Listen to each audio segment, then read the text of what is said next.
प्याजे की अगली अवस्थाओं के बारे में, 2 अवस्थाओं के बारे में हमने पढ़ लिया है। अब आगे की 2 अवस्थाओं के बारे में हम बात करेंगे। तो देखिए तीसरी अवस्था कौन सी है? जीन प्याजे के संज्ञानात्मक विकास के अंदर देखिए मूर्त संक्रियात्मक, जिसे हम स्थूल या वैचारिक संक्रियात्मक अवस्था भी कहते हैं। तो कोई भी नाम आ सकता है, मूर्त संक्रियात्मक, स्थूल संक्रियात्मक या फिर वैचारिक संक्रियात्मक अवस्था। इन तीनों का मतलब एक ही होता है। ये कौन सी अवस्था है? मूर्त संक्रियात्मक अवस्था है। और ये कौन सा स्टेज है? तीसरा। आयु कौन सी होती है इस समय? 7 से 11 वर्ष। 7 से 11 वर्ष के बालकों का विकास कैसे होता है? ये अवस्था कहलाती है मूर्त संक्रियात्मक। तो इसके अंदर क्या क्या महत्वपूर्ण बातें होती है जो आप बच्चे के अंदर देखोगे? तो सबसे इंपॉर्टेंट बात होती है इसकी, पहली देखिए मूर्त चिंतन। ये जो अवस्था होती है, इस अवस्था के अंदर बालक मूर्त चिंतन करना प्रारंभ कर देता है।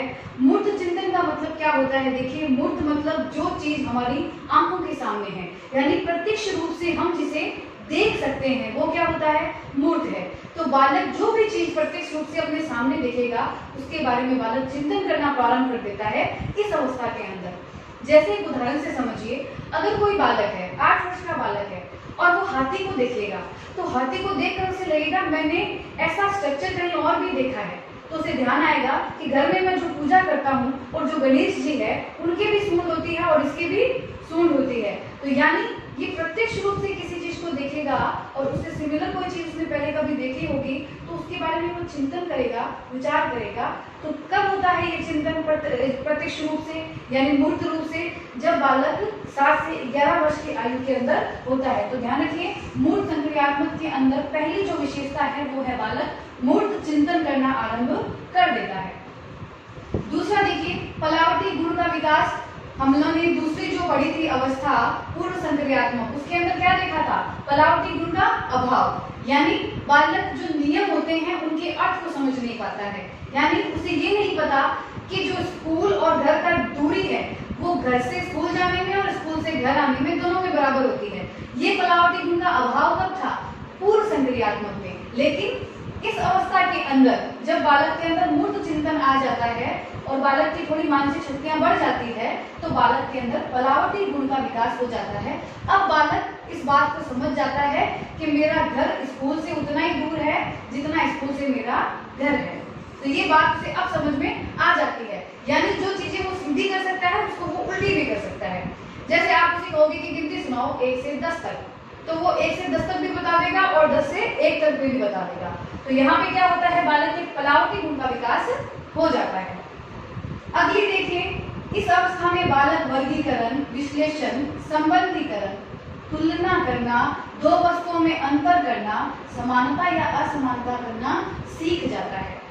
अब जैसे पहले बालक वर्गीकरण नहीं कर पाता था, लेकिन मूर्त संक्रियात्मक जब अवस्था आती है तो बालक वर्गीकरण कर सकता है, वस्तुओं के बारे में बता सकता है, ये वस्तु किस वर्ग की है, ये किस वर्ग की है, ये अच्छी है या बुरी है, उनके बीच में तुलना कर सकता है। जैसे हमने एक एग्जाम्पल दिया था, गाय और भैंस के बारे में अंतर नहीं पता था उसे, तो अब बालक उनमें अंतर कर पाएगा और उनके अंदर क्या समानता है और क्या असमानता है इसका समझ भी बालक को इस अवस्था के अंदर आप देख पाओगे। यानी अंतर करना, 2 वस्तुओं में तुलना करना, 2 लोगों के बीच में या 2 वस्तुओं के बीच के संबंध को समझना, ये सारी चीजें आप देखोगे मूर्त संक्रियात्मक अवस्था के अंदर, बालक के अंदर।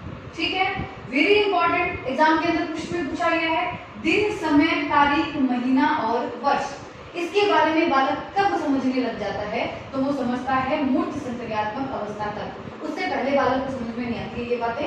ये कब समझ में आती है? जब वो बालक 7 से 11 वर्ष की आयु तक पहुंचता है। ठीक है, आगे देखिए विचारों में जटिलता। बालक देखिए इस अवस्था में क्या होता है कि बालक अपने विद्यालय के वातावरण में भी रहता है, घर पे भी रहता है, साथी संगी भी होते हैं। तो इस समय बालक के जो विचार होते हैं उसमें जटिलता आ जाती है, क्योंकि उसने कुछ चीजें अपने परिवार से अलग सीखी है और वो वहां जब जाता है बाहर तो उसे कुछ चीजें अलग भी देखने मिलती है। तो उसके विचारों में क्या होती है? जटिलता होती है। क्रमबद्धता, बालक क्रमबद्धता सीख जाता है, उसे क्रम समझ में आने लग जाता है। जैसे अगर वो गिनती सीख रहा है तो उसे पता है कि 2 के पहाड़े में 2 दूनी 4 होता है, 2 तीनी 6 होता है।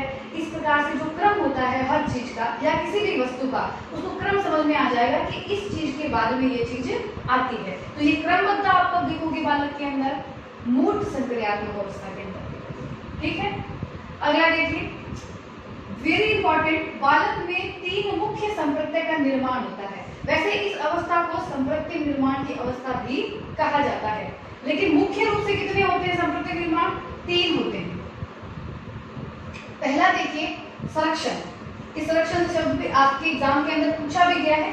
ये जो शब्द है ये आया हुआ है कि संरक्षण का मतलब क्या होता है।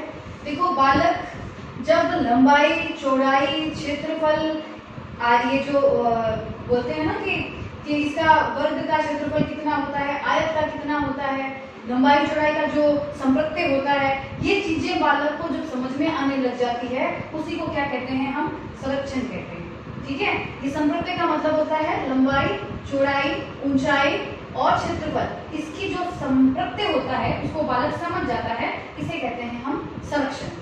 ठीक है, अगला देखिए संबंध। बालक 2 वस्तुओं के बीच में, 2 व्यक्तियों के मध्य संबंध को समझने लग जाता है। जैसे परिवार में बहुत सारे रिलेशन होते हैं, लेकिन बालक पहले नहीं समझ पाता है कि ये उसका क्या लगता है, ये उसका क्या लगता है, ये तो है व्यक्तियों के बारे में बात। और पहले बालक 2 वस्तुओं के मध्य क्या संबंध होता है ये बात भी समझ में उसको आती नहीं है। तो अब यहाँ पे बालक संबंध समझने लग जाता है कि किसके बीच में क्या संबंध है, इस वस्तु का इस वस्तु से क्या संबंध है, ये बात बालक समझने लग जाता है। इस संप्रत्यय का निर्माण यहाँ पे बालक में हो जाता है।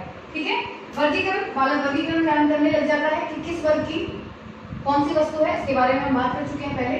तो मुख्य रूप से अगर पूछा जाए कि कौन से संप्रत्यय निर्माण होते हैं, संरक्षण, संबंध और वर्गीकरण। और वैसे इस अवस्था को संप्रत्यय निर्माण की अवस्था भी कहते हैं, क्योंकि इसी समय बालक के अंदर बहुत सारे संप्रत्यय का निर्माण होता है। विकेंद्रीकरण। केंद्रीकरण का मतलब था बालक किसी भी वस्तु के एक ही पक्ष को देखता है, जैसे जो लंबा है उसमें ही जाता है।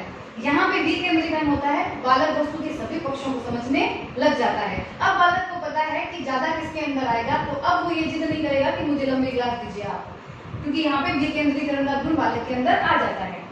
अहम भाव को छोड़ना। अब बालक के अंदर अहम भाव था कि पूरी दुनिया मेरे ही हिसाब से चलती है, मेरे इर्द गिर्द घूमती है और उसको अपने ही विचार ठीक लगते हैं, ये बातें यहाँ पे समाप्त हो जाती है।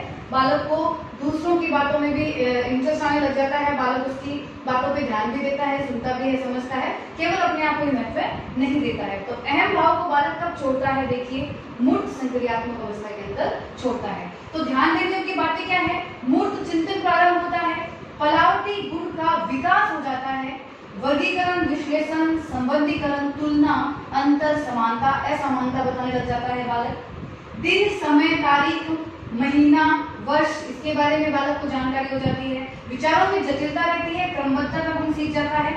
संप्रत्यय निर्माण की अवस्था भी कहते हैं, और मुख्य रूप से 3 होते हैं: संरक्षण, क्षेत्रफल, ऊंचाई, लंबाई, चौड़ाई की जो धारणा होती है उसको समझने लग जाता है, इसे हम संरक्षण कहते हैं। संबंध, 2 वस्तुओं के मध्य में क्या संबंध होता है इसे समझने लग जाता है, वर्गीकरण करने लग जाता है। तो ये मुख्य संप्रत्यय निर्माण होते हैं इस अवस्था में। और विकेंद्रीकरण आ जाता है, अहम भाव को बालक छोड़ना प्रारंभ कर देता है इस अवस्था में, दूसरों की बातों को भी महत्व देने लगता है। तो ये थी हमारी तीसरी अवस्था, मूर्त संक्रियात्मक अवस्था। ठीक है, अब हम बात करेंगे लास्ट यानी चौथी अवस्था, औपचारिक संक्रियात्मक अवस्था, जिसे कहते हैं फॉर्मल ऑपरेशनल स्टेज। ठीक है, अब देखिए, इसे हम तार्किक भी कहते हैं, वैज्ञानिक भी कहते हैं, अमूर्त भी कहते हैं। ये तीनों नाम आप इसी अवस्था के लिए सुनोगे, यानी तार्किक संक्रियात्मक अवस्था भी कह सकते हो, अमूर्त संक्रियात्मक अवस्था, या फिर वैज्ञानिक भी कह सकते हो। औपचारिक तो इसका मुख्य नाम है। तो ध्यान दीजिएगा, ये चारों के चारों जो नाम है वो इसी एक अवस्था के हैं। अब देखिए, आयु वर्ग है 12 से 15 वर्ष, या तो 12 से 15 वर्ष, या फिर ऐसा भी आता है कि ऐसे लिख सकते हैं कि 12 वर्ष के बाद की अवस्था, उसको क्या कहेंगे हम? औपचारिक संक्रियात्मक अवस्था। अब इस अवस्था के अंदर बाकी के जितने भी गुण हैं वो विकसित हो जाते हैं। देखिए क्या क्या गुण विकसित हो जाते हैं, क्या क्या विकास हो जाता है बालक का इस अंतिम अवस्था के अंदर। तो देखिए, यहाँ पे आपने तार्किक वर्ग सुना होगा तो आपको समझ में आ गया होगा कि बालक तार्किक चिंतन करना आरंभ कर देता है, क्योंकि अब बालक की जो मानसिक शक्तियां हैं तर्क करने की, चिंतन करने की, समस्या समाधान करने की डेवलप हो जाती है। तो अब बालक जो चिंतन करता है वो तार्किक चिंतन करता है, इसलिए इसको तार्किक चिंतन की अवस्था भी कहते हैं। अब देखिए विशेषता के बारे में बात करते हैं। अमूर्त चिंतन, ये बहुत बार पूछा गया है कि अमूर्त चिंतन कब प्रारंभ होता है? वो होता है औपचारिक संक्रियात्मक अवस्था में। पहले बालक क्या कर रहा था?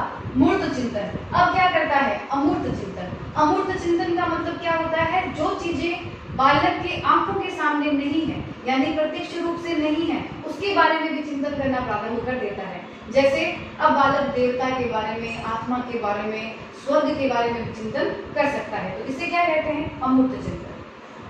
योजनाबद्ध व अपसारी चिंतन करना शुरू कर देता है। देखो, योजना बनाने के लिए आपको पहले फार साइटेड होना चाहिए, यानी आपके अंदर भविष्य को देखने की क्षमता होनी चाहिए। जब आप अमूर्त रूप से भविष्य की चिंता करोगे कि हाँ मुझे ये चीज करनी है, जैसे आपको एग्जाम के अंदर सिलेक्शन लेना है, ठीक है, तो आपको पहले चिंतन करना पड़ेगा कि मेरे पास ये 3 महीने हैं, 3 महीने बाद मुझे ये काम करना है, तो इन 3 महीनों में प्लानिंग करनी है आपको। तो प्लानिंग के लिए आपको अमूर्त चिंतन की आवश्यकता होती है, वो इसी अवस्था में होती है।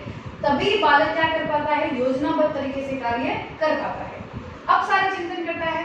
बालक पहले कभी भी कोई भी समस्या का समाधान करेगा तो उससे ज्यादा तरीके नहीं आते, वो एक ही तरीके से समस्या का समाधान करता है। अब बालक के अंदर अपसारी चिंतन आता है। बालक अपनी किसी भी समस्या का समाधान बहुत तरीकों से निकालना सीख जाता है। और इसका मुख्य कारण जो होता है, या फिर इसकी एक मुख्य विशेषता जो है वो ये है कि इस अवस्था में बालक की मानसिक संपत्तियों का पूर्ण रूप से विकास हो जाता है। पूरे संपत्ति विकसित हो जाते हैं बालक के, जिसमें देखिए आप कल्पना, चिंतन, तर्क, विश्लेषण, संश्लेषण, अधिगम, स्थानांतरण, रचनात्मकता, स्मृति, समस्या समाधान, ये जितने भी मानसिक संपत्ति हैं वो विकसित हो जाते हैं बालक के औपचारिक संक्रियात्मक अवस्था में। इसी वजह से बालक अपसारी चिंतन कर पाता है, योजनाबद्ध तरीके से कार्य कर पाता है, अमूर्त चिंतन की उसके अंदर योग्यता होती है, इसीलिए वो किसी भी चीजों का विश्लेषण, संश्लेषण कर सकता है। जो भी उसने ज्ञान सीखा है, मानसिक शक्तियां इतनी मजबूत हो जाती है कि बालक अधिगम, स्थानांतरण करना सीख जाता है, किसी नई चीज की रचना करना सीख जाता है। इस समय तक बालक की स्मृति बहुत बढ़ जाती है, उसका शब्द भंडार बहुत बढ़ जाता है, समस्या का समाधान बालक अब अपने आप इस अवस्था में करना सीख जाता है। तो ये थी इसकी मुख्य विशेषताएं जो हम देखेंगे बालकों के अंदर औपचारिक संक्रियात्मक अवस्था के अंदर। तो यहाँ पे हमारा जीन पियाजे का जो विकासात्मक सिद्धांत है वो समाप्त होता है। तो आप इसका स्क्रीनशॉट ले लीजिए।